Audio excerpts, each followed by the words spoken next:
பொதுவாக 7ல் வந்து சூரியன் இருந்தால் திருமண தடை தோசை கொடுக்கும் அப்படிங்கிறது சொல்வதுங்கிறது 100% சாத்தியம் கிடையாது. அது ஒவ்வொரு லக்னத்துக்கும் மாறுபட்டு தான் வரும்.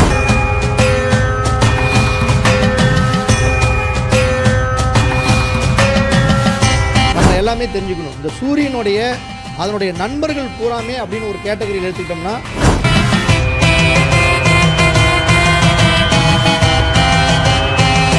மிதுன லக்னத்துக்கு முதல்ல 3ஆம் இடத்து அதிபதி தான் 7ஆம் இடத்துக்கு போகிறார். அப்போ மிதுன லக்னத்துக்கு சூரியன் 7 இருக்கிறது சிறப்பானா?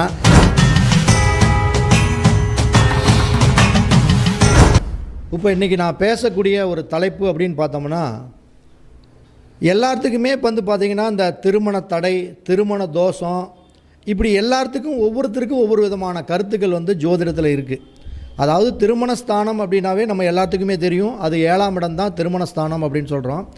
இந்த 7ஆம் இடத்துல சூரியன் இருந்தால் நிறைய திருமணங்கள் எல்லாம் தடைபெறுது, திருமண தோஷங்களை கொடுக்குது, கணவன் மனைவிக்குள்ளே பிரிவினை கொடுக்குது அப்படின்னு நிறைய பேர் வந்து ஒரு நம்ம கமெண்ட் பாக்ஸ்லேயும் சரி, ஜோதிடம் பார்க்க வந்தவங்களும் சரி, ஜோதிட ஆர்வலர்களும் நம்மக்கிட்ட நிறைய பேர் ஃபோன் பண்ணி கேட்குறாங்க.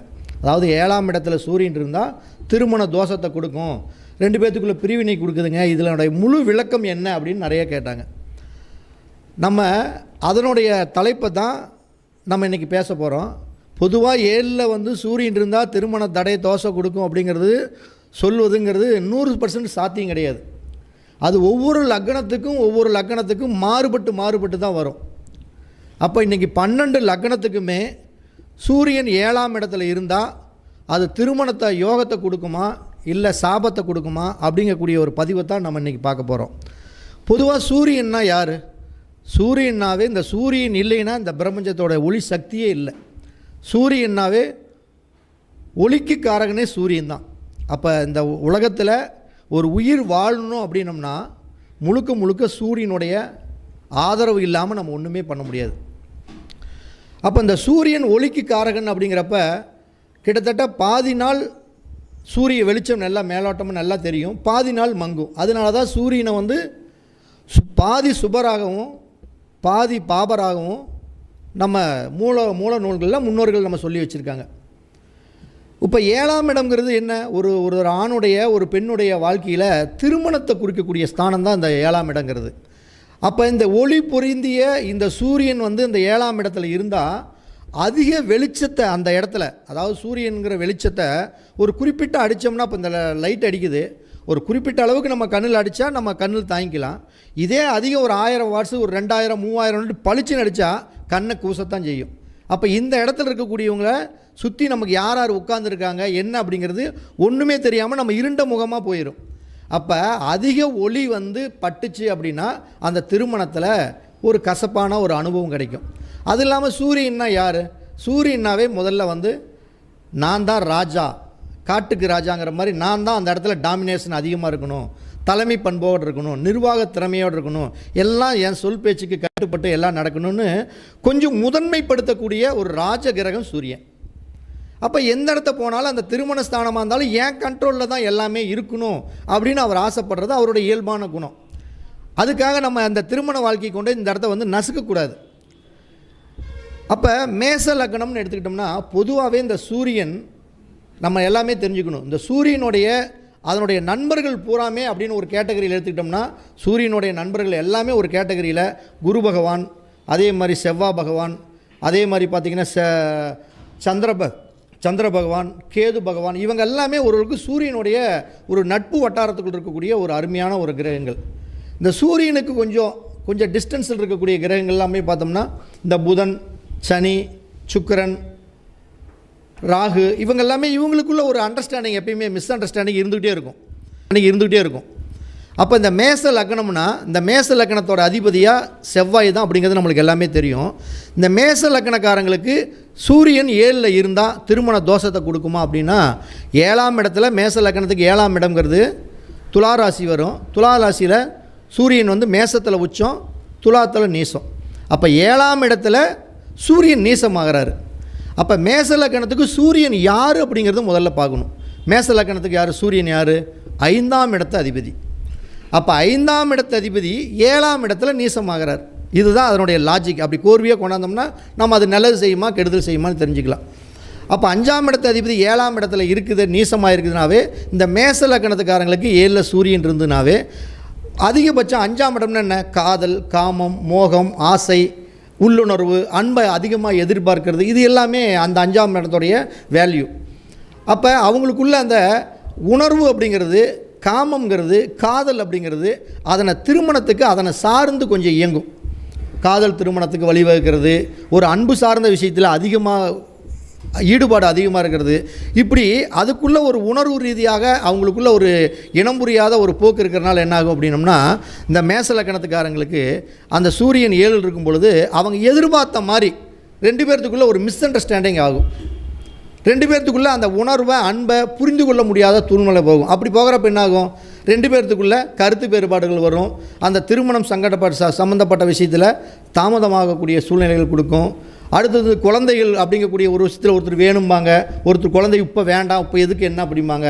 அப்போ அதனால் என்ன ஆகும், அவங்களுக்குள்ள 2 பேர்த்துக்கும் கருத்து வேறுபாடு வந்து பிரியறதுக்கு உண்டான சூழ்நிலையெல்லாம் கொடுக்கும். அப்போ மேச லக்கணத்துக்கு முதல்ல சூரியன் சுக்கிரனோட வீட்டில் இருக்குது. சுக்கிரன்னாவே அதீத போகம் உள்ள ஒரு இடம்.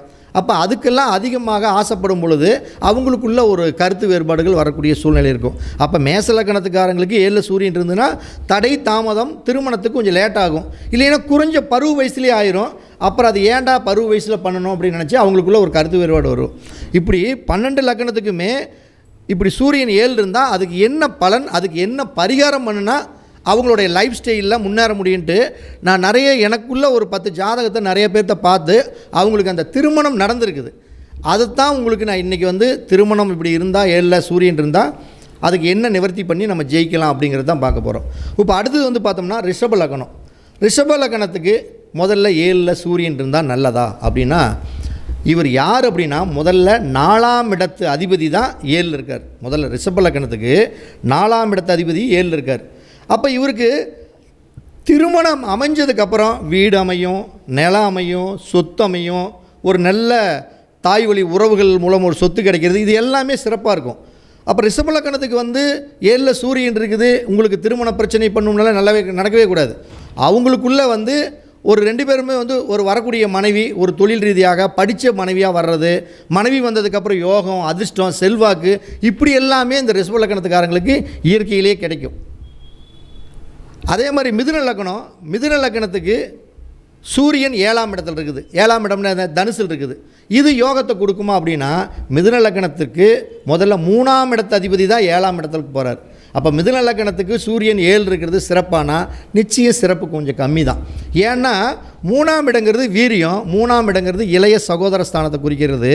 அப்போ மிதுன லக்கணத்துக்காரங்க சூரியன் 7 இருந்தனாவே தன் மனைவி இல்லாமல் புதுசாக 2வது தாரம் கட்டிக்கிறது இல்லை அப்படின்னா, அதில் எதுவும் பிரச்சனை இல்லை அப்படின்னா மனைவிக்கு நிகரான உறவு முறைகளை சேர்த்திக்கிறது, இது எல்லாமே மிதுன லக்கணத்துக்காரங்களுக்கு இருக்கும். ஏன்னா மிதுன லக்கணத்துக்காரத்துக்கு 3ஆம் இடத்து அதிபதிங்கிறது வீரியம். அப்போ இந்த லக்கணத்துக்காரங்களுக்கு கொஞ்சம் வீரியம் அதிகமாக இருக்கும். எதில், அவங்களுடைய கணவன் மனைவி தாம்பத்திய சுகம் சம்மந்தப்பட்ட விஷயத்தில் கொஞ்சம் வீரியத்தை ரொம்ப அதிகமாக எதிர்பார்ப்பாங்க. அந்த வீரியத்தை அதிகமாக எதிர்பார்க்க தர முடியாத காரணத்தினால அந்த திருப்தி இல்லாத தன்மையினால் கணவன் மனைவிக்குள்ளே ஒரு சங்கடம், வருத்தம்.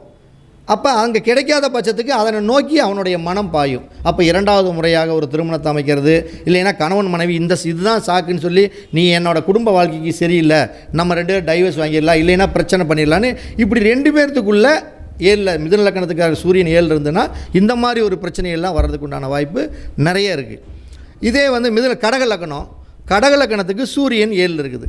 கடக லக்கணத்துக்கு 2ஆம் அதிபதி தான் சூரியன், அவர் 7ஆம் இடத்துல இருக்கார். அப்போ கடகலக்கணத்துக்கு சூரியன் 7ஆம் இடத்துல இருக்க சிறப்பானா நிச்சயம் சிறப்பு தான். மனைவி வந்ததுக்கப்புறம் அவன் குடும்பமே சொல்லுவாங்க, இந்த பொண்ணை கட்டிகிட்டு வந்தால் நேரம் என் குடும்பம் மேலும் வீடு கட்டிட்டோம், பணம் கார் வாங்கிட்டோம், சொத்து சேருது, என் குடும்பம் அடுத்தடுத்து டெவலப் ஆகிட்டே இருக்குது அப்படிம்போம். அப்போ கடகலக்கணத்துக்கு சூரியன் 7 இருந்தால் நல்லது செய்யுமானா நிச்சயம் நல்லது செய்யும். மனைவி வந்ததுக்கப்புறம் கணவன் வந்ததுக்கப்புறம் தனித்துவமாக அவங்களே இயங்குவாங்க. அப்போ குடும்பத்தில் ஒரு செல்வாக்கு கிடைக்கும், சொல்வாக்கு கிடைக்கும், சுயதொழிலில் வளர்ச்சி அடைய முடியும். இப்படி கடகலக்கணத்துக்கு 7ல் சூரியன் இருந்தால் கண்டிப்பாக எந்த அளவுக்கு பெரிய பாதிப்புகள் கொடுக்காது.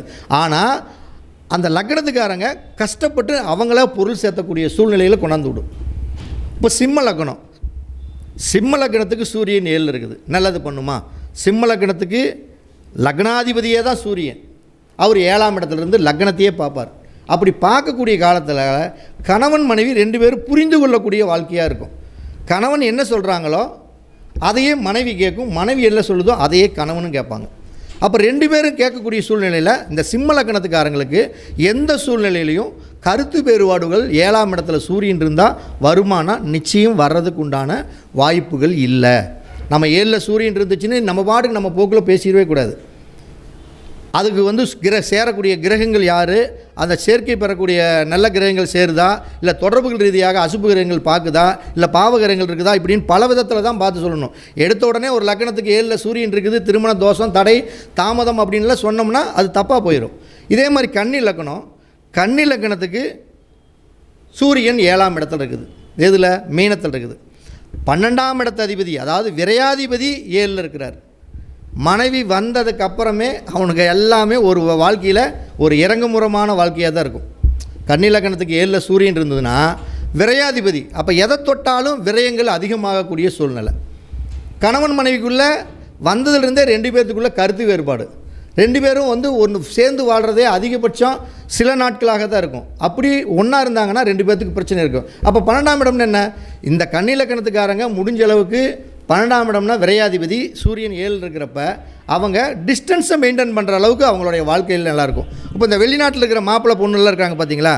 இப்போ கன்னி லக்னத்துக்காரர் 7ல் சூரியன் இருக்குது, முடிஞ்ச அளவுக்கு மாப்பிள்ளை வெளிநாட்டில் இருந்தால் கொடுக்கலாம். இல்லை தொழிலுக்காக ஒரு குறிப்பிட்ட தூரத்தில் இருந்தால் வாரத்தில் ஒரு நாள் சந்திக்கிறது, மாதத்தில் ஒரு நாள் இப்படி வர்றது, இப்படி டிஸ்டன்ஸை மெயின்டைன் பண்ணுறக்கூடிய ஒரு ஜாதகமாக இருந்து நீங்கள் சேர்த்துனீங்கன்னா அவங்களுக்குள்ளே கருத்து வேறுபாடு இருக்காது. ஏன்னா 2 பேரும் ஒன்று சேர்ந்தாங்கன்னா நிச்சயம் சண்டை பண்ணி அடிதடி பண்ணி 2 பேரும் டைவர்ஸ் நிலைமைக்கு போகக்கூடிய சூழ்நிலையை கொடுக்கும். திருமணத்தினால அவங்களுக்குள்ளே பிரச்சனை கொடுக்கும். இதே துலா லக்னத்துக்கு சூரியன் 7ல் இருக்குது. துலா லக்னத்துக்கு சூரியன் 7ல் இருந்தால் எங்கே இருப்பார்? மேசத்தில் இருப்பார். அதுவும் உச்சம் பெற்ற ஸ்தானத்தில் இருப்பார். துலா லக்னத்துக்கு பாதகாதிபதி போய் 7ஆம் இடத்துல உச்சம் பெற்றிருந்தால் அவனுடைய லைஃப் எப்படி இருக்குன்னு யோசனை பண்ணி பாருங்கள். இருக்கிறதுலே பாதகாதிபதி தான் சூரியன். அவன் உச்சம் பெற்று 7ஆம் இடத்துல இருந்தால் மனைவி கணவனோ அந்த பொண்ணை இப்படித்தான் அவன் சித்திரவதைப்படுத்துவான்னு இல்லை. நம்ம படத்தில் பார்த்துருப்போம், சூரி பாயிண்ட் ஷாப்பில் இருப்பார். உடனே செல்ஃபோனை எடுத்து உடனே நண்பர் ஓகே ஃப்ரெண்ட்ஸ் கொஞ்சம் ஒரு 5 நிமிஷம் வீட்டில் ஃபோன், கொஞ்சம் நேரம் அமைதியாக இருங்க அப்படின்னு சொல்லிட்டு, எங்கே இருக்கிற வீட்டுக்கு சீக்கிரம் வர்றப்போ பால் பேப்பர் வாங்கிட்டு வா, அதை வாங்கிட்டு வா, இதை வாங்கிட்டு வரப்போ அப்புறம் சரி வச்சுருங்க நண்பர்களே, ரொம்ப சந்தோஷம், கொஞ்சம் நேரம் பொறுமையாக எனக்காக ஒத்துழைப்பு கொடுத்துருக்கு அப்படிங்கிற மாதிரி மனைவி அவ்வளோ டார்ச்சர் கொடுக்கும். கணவன் அந்த அளவுக்கு டார்ச்சர் கொடுப்பாங்க. அப்போ அவங்களுக்கு எல்லாமே பார்த்திங்கன்னா இந்த துலா லக்னத்துக்கு சூரியன் 7ல் இருக்கிறப்ப கணவன் மனைவிக்குள்ள அந்த கருத்து வேறுபாடு, பிரிவினை, சங்கடம், தோஷம் இதெல்லாம் அதிகமாக வரக்கூடிய காலதாமதமாகும். அதேமாதிரி திருமணம் அப்படிங்கிறது லேட் ஆகும். நம்ம பருவ வயசில் நடக்காது. அந்த திருமணத்துக்காக ஜாதகத்தை கிட்டத்தட்ட ஒரு 5 வருஷம் 10 வருஷமாக பார்த்துக்கிட்டே இருப்பாங்க. இவன் போய் பார்ப்பான், பொண்ணுக்கு இவன் பார்த்த நேரத்தில் பொண்ணுக்கு கல்யாணம் ஆயிரு, ஆனால் இவனுக்கு கல்யாணம் ஆகாது. இப்படியே தான் போயிட்டுருக்கும். அதே மாதிரி இப்போ விருச்சிக லக்னத்தை எடுத்துக்கிறோம். விருச்சிக லக்னத்துக்கு 7ல் சூரியன் இருக்குது. அப்போ 7ல் விருச்சிக லக்னத்துக்கு சூரியன் இருந்தால் அது தார தோஷத்தை, திருமண தோஷத்தை தடை பண்ணுமானா நிச்சயம் கொடுக்காது. அது 10ஆம் இடத்துடைய அதிபதி. மனைவி வந்ததுக்கப்புறம் அவனுக்கு ஒரு மரியாதை, அதாவது பார்த்திங்கன்னா கல்யாணத்துக்கு முன்னாடி அவனை காலி பயம்பாங்க. கல்யாணம் ஆனதுக்கப்புறம் பார்த்திங்கன்னா அவன் பொறுப்பானாலப்பா அவனுக்கு என்ன மரியாதை, அவன் மனைவி வந்ததுக்கப்புறம் தான் உண்டு வேலை உண்டுன்னு எவ்வளோ ஒரு கண்ணியமாக நடந்துக்கிறாப்புல ஊருக்குள்ள அண்ணே, அதாவது அவனை திட்டின பிள்ளைகள் கூட அண்ணே வணக்கண்ணே அப்படிம்பாங்க. ஏன்னா 10ஆம் இடத்து அதிபதி அந்த சூரியன். அப்போ மனைவி வந்ததுக்கப்புறம் அவனுக்கு மதிப்பு, மரியாதை, கௌரவம், புகழ், செல்வாக்கு, சொல்வாக்கு அத்தனை வசியுமே அவனுக்கு ஏற்படும். அப்போ நம்ம விருச்சிக லக்னத்துக்கு 7ல் சூரியன் இருக்குது, இவங்களுக்கு திருமணத்துக்கு தடையத்து கொடுக்கும், மோசமாக கொடுக்கும் அப்படின்லாம் சொல்லக்கூடாது. அது சேர்ற கிரகங்கள் ஏதாவது பாவகிரகங்களாக சேர்ந்துருக்கணும், இல்லை பாவகிரகங்களோட நட்சத்திரத்தில் இருக்கணும். இப்படி மோசமாக இருக்கிறத வச்சு தான் நம்ம முடிவு பண்ணுமே தவிர நம்மளாக ஒரு முடிவு எடுத்து பேசிடக்கூடாது. இப்போ தனுசு லக்னத்துக்கு சூரியன் 7ல் இருக்குது. எதில்? மிதுனத்தில் இருக்குது. அப்போ 8ஆம் இடத்து அதாவது 9ஆம் இடத்து அதிபதி பாக்கியாதிபதி 7ல் இருக்குது. பாக்கியாதிபதி 7ல் இருந்தால் சிறப்பு தானே. தனுசு லக்னத்துக்காரங்க பாக்கியாதிபதி போய் 7ஆம் இடத்துல இருந்தால் மனைவி வந்ததுக்கப்புறம் அவனுக்கு பாக்கியம்தான். எல்லாம் எடுக்கக்கூடிய முயற்சி பூராமல் மேல் நோக்கி அவனோட லைஃப் ஸ்டைல் போயிட்டுருக்கும். பூர்வீக சொத்துக்கள் இருந்து லாபம் கிடைக்கும், மனைவி மூலம் ஆதாயம் கிடைக்கும், சில சந்தோஷமான மனநிலைகள் கிடைக்கும், குழந்தைகள் மூலம் வருமானம் கிடைக்கும், குழந்தைகளும் குடும்பத்தோடு வாழக்கூடிய சூழ்நிலைகள்லாம் ரொம்ப சூப்பராக இருக்கும். இதே மகர மகர லக்னத்துக்கு 7 சூரியன் இருக்குது. எதில்? கடகத்தில். மகர லக்னத்துக்கு 7 சூரியன் இருந்தால் மகர லக்னத்துக்காரனுக்கு திருமண வாழ்க்கை நல்லா இருக்குமா? திருமண வாழ்க்கை கசக்கும். காதல் கசக்குதையாங்கிற மாதிரி அவனுக்கு திருமண வாழ்க்கை கசக்கும். ஏன்னா 8ஆம் இடத்த அதிபதி 7ல் போய் இருக்கிறாப்புல. அப்போ அவங்களுக்கு திருமணம் அப்படிங்கிறது கொஞ்சம் காலதாமதமாகும். அப்படி திருமணம் பண்ணிட்டாலுமே 2 பேர்த்துக்கும் கருத்து வேறுபாடும் இருக்கும். மனைவி மூலம் கிடைக்க வேண்டிய, கணவன் மூலம் கிடைக்க வேண்டிய அந்த அந்யோன்யம், தாம்பத்திய சுகம் கிடைக்காது. அதுக்காக அவன் ஏகப்பட்ட பிரச்சனையை அனுபவிப்பான். அந்த சுகத்தை தேடி வேறு பக்கம் அலைஞ்சி அதனால் அவங்களுக்குள்ள கருத்து வேறுபாடு வந்து பிரியக்கூடிய சூழ்நிலை, பஞ்சாயத்து பேசக்கூடிய சூழ்நிலை, இப்படி எல்லாமே சிரமங்களை கொடுக்கும். அதே மாதிரி கும்பலக்கணத்துக்கு சனி பகவான், இந்த சூரிய பகவான் வந்து 7ஆம் இடத்துல இருக்குது. நல்லதா அப்படின்னா கும்பலக்கணத்துக்கு கரெக்டாக பார்த்தோம்னா அது 7ஆம் இடத்த அதிபதி. அப்போ கும்பலக்கணத்துக்காரங்களுக்கு சூரியன் 7 இருந்தால் நிச்சயம் திருமணத்தில் தடை பண்ணுமா இல்லை கருத்து வேறுபாடுமானா நிச்சயம் கருத்து வேறுபாடும். ஏன்னா அவங்களுக்குள்ள கும்பலக்கணத்தோட அதிபதி சனி, அதே மாதிரி சூரியன் 7 இருக்குது அப்படின்னா அவங்களுக்குள்ள கருத்து வேறுபாடு, மனைவிக்கு நிகரான வேற ஒரு உறவு, கல்யாணம் பண்ணியே இருப்பாங்க, இருந்தாலும் புதுசாக தொடர்புகள், இப்படியெல்லாம் நிறைய கும்பலக்கணத்துக்காரங்களுக்கு வரும். அவங்களுக்குள்ள கருத்து வேறுபாடு வர்றதுக்கு வாய்ப்பு இருக்குது. இப்போ மீன லக்கணத்தை எடுத்துக்கிறோம். மீன லக்கணத்துக்காரங்களுக்கு 7ல் சூரியன் இருக்குது. அது திருமண தடையை கொடுக்குமா, தோஷத்தை கொடுக்குமா, காலதாமதத்தை கொடுக்குமா அப்படின்னா மீன லக்கணத்துக்கு கரெக்டாக 6ஆம் இடத்து அதிபதி தான் சூரியன். அப்போ 6ஆம் இடத்து அதிபதி சூரியன் 7ஆம் இடத்துல இருந்தால் நிச்சயம் மீன லக்கணத்துக்காரங்களுக்கு கண்டிப்பாக மனைவி வந்ததுக்கப்புறம் வேலையில் நல்ல உயர்வு, பதவி, கட்டணம் கட்டுறது, நிலம் வாங்கிறது, எல்லாம் எடுத்த காரியத்தில் வெற்றி அடைகிறது, இது மாதிரி எல்லாமே நடக்கும். அப்போ நம்ம எடுத்த உடனே ஒரு லக்னத்தை எடுத்தோடனே 12 லக்னத்துலேயுமே எடுத்தோடனே சூரியன் உங்களுக்கு 7ஆம் இடத்துல திருமண ஸ்தானத்தில் இருக்குது. அப்போ திருமணத்தை தடையை பண்ணும், தோஷத்தை பண்ணும், லேட்டாக திருமணம் பண்ணுங்க, இல்லை முதல் திருமணமே பண்ண வேண்டாம், நீங்கள் 2வது தர அதாவது குழந்தையோட ஒரு பொண்ணை கட்டுங்க. ஜோசியர் இதெல்லாம் பேசுகிறது வந்து விஷயமே அதுதான். கல்யாணம் ஒரு வயசில் ஒரு பையன் வந்து முதல் திருமணத்துக்கு தயாராக இருந்தால் கூட 7ல் சூரியன் இருந்தால் எடுத்தோன்னு என்ன சொல்லி போடுறாங்க, இல்லைங்க உங்களுக்கு 7ல் சூரியன் திருமண தோஷம், முடிஞ்ச அளவுக்கு விவாகரத்தை ஆன பொண்ணை கட்டு, இல்லைன்னா டைவர்ஸ் ஆன பொண்ணை கட்டு, இல்லை குழந்தையோடு இருக்கிற பொண்ணை கட்டு. இதுதான் வந்து இவங்க சொல்லிக்கிட்டே இருக்கிறாங்களே தவிர அது ஏன் காலதாமதம் ஆகுது, இல்லை அப்படி ஆகுமா அப்படின்னா அந்த சூரியனோட சேரக்கூடிய கிரகங்கள், பார்க்கக்கூடிய கிரகங்கள், இல்லை கெடுதல் பண்ணக்கூடிய கிரகங்களா, அப்போ நிற்கக்கூடிய நட்சத்திரம் ஏதாச்சும் பாவப்பட்ட நட்சத்திரத்தில் எது இருக்குதா, இப்படியெல்லாம் நீங்கள் பலகோணத்தில் ஆராய்ஞ்சு தான் இதை முடிவு பண்ணுமே தவிர பொதுவாக 7ஆம் இடத்துல சூரியன் இருந்தால் உங்களுக்கு திருமண தோஷம் அப்படிங்கிறத தயவுசெய்து யாரும் சொல்லவும் கூடாது. யாரும் வந்து பொதுமக்களை அப்படி கருதவும் கூடாது. நல்ல ஜோதிடரை அணுகி அதுக்கு உண்டான தீர்வு அழகாக பார்த்துக்கலாம். இப்போ 7ஆம் இடத்துல இப்போ நான் சொன்ன சில லக்னத்துக்கு உங்களுக்கே தெரியும், சில லக்னத்துக்காரங்களுக்கு 7ல் சூரியன் இருந்தால் கண்டிப்பாக திருமண வாழ்க்கை லேட் ஆகுது, தடையை கொடுக்குது, தோஷத்தை கொடுக்குது. அப்படின்னா இதுக்கு நான் கண்ட அனுபவத்தில் உண்மையாலுமே அது ஆதாரமாக கூட காட்டலாம். ஒரு 3 திருமணங்கள் இதில் சக்ஸஸ் ஆகிருக்குது.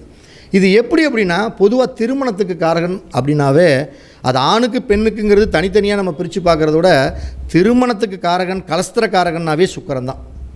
அது ஆணுக்கு வந்து சுக்கிரன் சொல்கிறோம், பெண்ணுக்கு செவ்வாயின்னு சொல்கிறோம். ஆனால் பொதுவான கலஸ்திரக்காரகன் அப்படின்னா சுக்கிரன் தான். அப்போ இந்த சுக்கிரனுடைய நாள் என்ன அப்படின்னா முதல்ல வெள்ளிக்கிழமை தான். நம்ம வீடியோ கேமராக்காரர் கூட நம்ம இந்த லைவ் எடுத்துக்கிட்டு இருக்கக்கூடிய கௌரி சங்கருக்கு கூட இந்த விஷயத்தை நான் சொல்லிக்கிறேன். ஆனால் ஏற்கனவே 3 பேருக்கு சொல்லி திருமணம் ஆகிருக்குது. ஆனால் இவருக்கு சொல்லியிருக்கிறேன். அப்போ இவர் என்ன நினைக்கிறாருன்னா இது என்னத்தை சொல்லி நம்ம செய்கிறது அப்படிங்கிற மாதிரி நினைக்கிறேன். உண்மையாலுமே இந்த இதை செஞ்சு நீ பாரு, நிச்சயம் திருமணம் ஆகி நீ அடுத்தது சம்சாரத்தோடு இந்த இடத்துல லைவில் வந்து நிற்கிறே இல்லையான்னு விட்டு பாரு. இதுக்கு நான் கேரண்டி நிச்சயமாக சொல்லுவேன். ஏன்னா வெள்ளிக்கிழமை வரக்கூடிய காலையில் அந்த சுக்கிரனோட உரையில் 6 to 7 சூரியன்னா சிவன். நீங்கள் இதுக்கோசரம் திருவண்ணாமலை அங்கே இங்கே போகணும்லாம் இல்லை. உங்கூரில் இருக்கக்கூடிய பழமை வாய்ந்த சிவன் கோயிலில் வெள்ளிக்கிழமை அன்னைக்கு காலையில் இளநீர் அபிஷேகம், அதாவது இளநீர்னால் நார்மலான இல்லை, செவ்வழனி வாங்கி அந்த செவ்வழனியோடைய அபிஷேகத்தை அந்த சிவனுக்கு வந்து நல்லா ஊற்றி, அதே மாதிரி சிவனுக்கு வில்வ விலையில் ஒரு மாலையை போட்டு அர்ச்சனை பண்ணி அந்த இடத்த உட்காந்து எனக்கு திருமணம் அப்படிங்கிறது சிறப்பாக நடக்கணும்னு நீ 12 வாரம் மட்டும் அந்த சிவனுடைய உங்கூரில் இருக்கக்கூடிய ஆலயத்துக்கு இளநீர் செவ்வழனி நீரில் அபிஷேகம் பண்ணி வில்வரலை மாலையை போட்டு நீ கரெக்டாக அந்த நான் சொல்லக்கூடிய அந்த 6 to 7 ஓரையில் நீங்கள் வழிபடுங்க 12 வாரம். நிச்சயம் 100% உங்களுக்கு திருமண தோஷங்கிறது கண்டிப்பாக தீர்ந்தே தீரும். இதில் மாற்றமே இல்லை. அதே மாதிரி வெள்ளிக்கிழமை வரக்கூடிய பௌர்ணமி, சப்போர்ட்ஸ் இது உங்களுக்கு இந்த 12 வாரத்தில் இல்லை எப்போ வந்தாலும் சரி, வெள்ளிக்கிழமையும் பௌர்ணமியும் 2 ஒன்று சேர்ற மாதிரி ஒரு நாள் வந்தது அப்படின்னா, இங்கே நேராக திருவண்ணாமலையில் போய் கிரிவலம் ஒரு டைம் சுற்றி அந்த ஈஸ்வரங்கிட்ட போய் உங்களுடைய கோரிக்கையை சொல்லிட்டு வந்தீங்கன்னா 100% உங்களுடைய கணவன் மனைவிக்குள் இருக்கக்கூடிய அந்த கருத்து வேறுபாடு, எனக்கு நீண்ட காலமாக நான் திருமணம் நடக்கலை, திருமணத்தினால எங்களுக்குள்ள சங்கடம், இல்லை திருமணம் லேட் ஆகுது, திருமணம் எனக்கு 35 வயசு ஆகுது, திருமண தோசை இருக்குதுங்கிறாங்க அப்படிங்கிறவங்க எல்லாமே நான் சொல்லக்கூடிய இந்த எளிமையான சின்ன விஷயந்தான். ஆனால் நீங்கள் உங்களுக்கு விதி வேணும், கர்மா வேணும். இந்த விதி இதை செய்கிறதுக்கு உங்களுக்கு விதி இருந்தால் மட்டும்தான் நீங்கள் செய்ய முடியும்.